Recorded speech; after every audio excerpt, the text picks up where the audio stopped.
ஒரு ஊர்ல அனைவரும் மதிக்கத்தக்க ஒரு நல்ல மனசுள்ள நபர் வாழ்ந்து வந்தார்.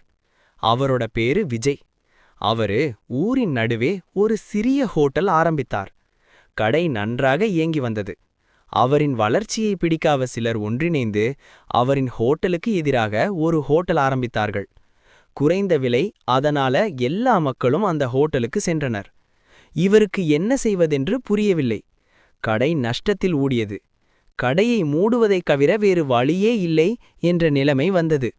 அன்று இரவு தூக்கத்தில ஒரு கனவு.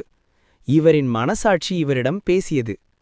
மனதை தளரவிடாதே, உண்மை ஒரு நாள் வெல்லும். அடுத்த நாள் காலையில ஒரு ஜீப் ஊருக்குள்ள வருது. இன் பண்ணுன ஆளுங்க ஜீப்பை விட்டு கீழே இறங்கி அந்த ஹோட்டலுக்கு போறாங்க.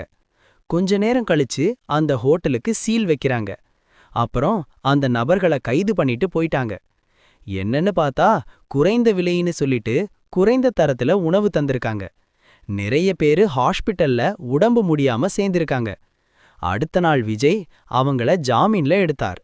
அவர் சொன்னார், நாம் வாழ்வது ஒரு வாழ்க்கை. அதுல எதுக்கு போட்டி பொறாமைன்னு உங்க வாழ்க்கைய நீங்களே அளிக்கிறீங்க.